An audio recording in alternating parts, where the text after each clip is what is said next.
नमस्कार मित्रांनो, श्रीमंतीचा कोडमध्ये तुमचं स्वागत आहे.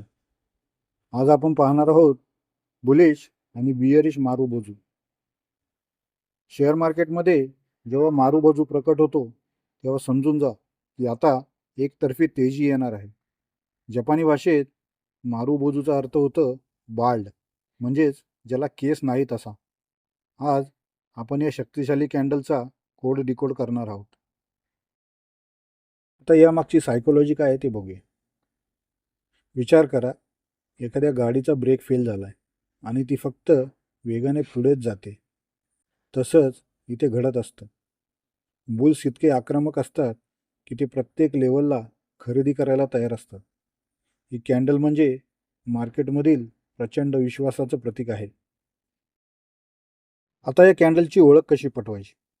या कॅन्डलला वरच्या किंवा खालच्या बाजूला अजिबात शेंडी नसते. याचा ओपन प्राईज हाच तिचा लो असतो आणि क्लोज प्राईज हाच तिचा हाय असतो. ही कॅन्डल सांगते की मार्केट उघडल्यापासून बंद होईपर्यंत खरेदीदारांनी विक्रेत्यांना डोकं वर काढून नाही दिलेलं. आता ही कॅन्डल बघून ट्रेड कसा घ्यायचा? जेव्हा एखाद्या ब्रेकआउटवर किंवा एखाद्या सपोर्ट लेवलला तुम्हाला ही कॅन्डल बनलेली दिसेल, त्यावेळी हिच्या पुढची कॅन्डल जेव्हा मारूबाजू कॅन्डलचा हाय ब्रेक करते त्यावेळी आपल्याला एंट्री घ्यायची आहे आणि आपल्याला मारूबाजू कॅन्डलचा लो किंवा क्लोज स्टॉप लॉस लावायचा आहे. लक्षात ठेवा, ही कॅन्डल जितकी मोठी तितका तुमचा आत्मविश्वास जास्त असायला हवा. टाईम फ्रेम यासाठी तुम्ही तुमच्या आवडीची टाईम फ्रेम वापरू शकता, पण जेवढी मोठी टाईम फ्रेम वापराल तेवढा फायदा होण्याचे अधिक चान्सेस असतात. पण एक महत्त्वाची टीप, जर मारूबाजू कॅन्डल खूपच जास्त मोठी असेल तर तिथे लगेच एंट्री घेऊ नका, कारण तुमचा स्टॉप लॉस खूप मोठा होईल. अशा वेळी एका रिझनेबल साईजच्या कॅन्डलची वाट पहा, कारण रिस्क मॅनेजमेंट हा श्रीमंतीचा खरा कोड आहे. मित्रांनो, LTF कंपनीचा वन डे टाईम फ्रेमचा चार्ट बघा. या सपोर्ट लेवलला या चार्टमध्ये बुलिश मारूबाजू कॅन्डलस्टिक पॅटर्न तयार झाला आहे आणि तिथून या चार्टमध्ये कसं रिव्हर्सल आलं हे स्पष्ट दिसतंय. मार्केट जेव्हा लाल रंगाने माखलेलं असतं आणि वेगाने खाली पडत असतं तेव्हा चार्टवर एक राक्षस दिसतं. याला म्हणतात बियरिश मारूबाजू. ही कॅन्डल दिसली की समजून जा, आता मोठ्या घसरणीला सुरुवात झाली आहे. आपण पाहणार आहोत की या मंदीच्या लाटेवर स्वार होऊन नफा कसा कमवायचा. आता यामागची सायकोलॉजी समजून घेऊया. विचार करा, एक 10 चाकी ट्रक मोठ्या उतारावरून विना ब्रेकचा खाली येतोय. त्याला थांबवणं अशक्य आहे.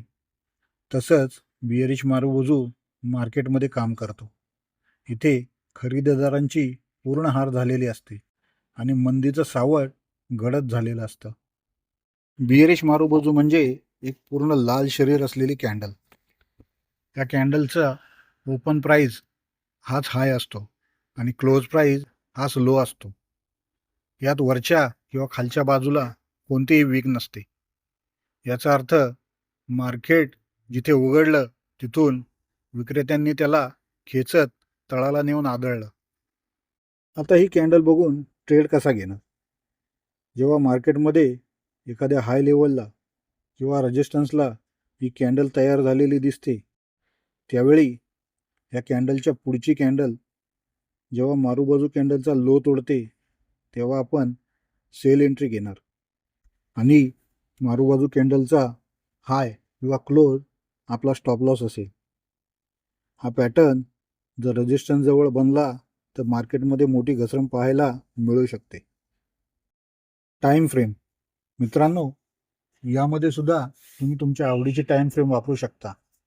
लक्षात ठेवा, टाईम फ्रेम जेवढी मोठी वापराल तेवढा तुमचा फायदा होण्याचे अधिक चान्सेस असतात.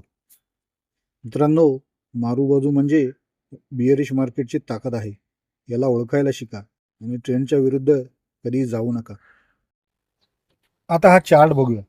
वन डे टाईम फ्रेमचा क्युरा कंपनीचा हा चार्ट आहे. तुम्ही बघू शकता एका रेजिस्टन्स लेवलला या चार्टवर बिअरिश मारूबाजू कॅन्डलस्टिक पॅटर्न तयार झाला आणि तिथून कसं रिव्हर्सल आलं हे क्लिअर दिसत आहे. तर मित्रांनो, बुलिश मारूबाजू आणि बिअरिश मारूबाजू या कॅन्डलस्टिक पॅटर्नचा अभ्यास करून तुम्ही कोणत्या शेअर्समध्ये एंट्री घेतली कमेंटमध्ये नक्की सांगा. पुढच्या व्हिडिओत आपण पाहणार आहोत ट्विझर टॉप आणि ट्विझर बॉटम कॅन्डलस्टिक पॅटर्न. शेअर मार्केटच्या अशाच सखोल ज्ञानासाठी श्रीमंतीचा कोड चॅनलला आत्ताच लाईक, सबस्क्राईब आणि शेअर करा. धन्यवाद.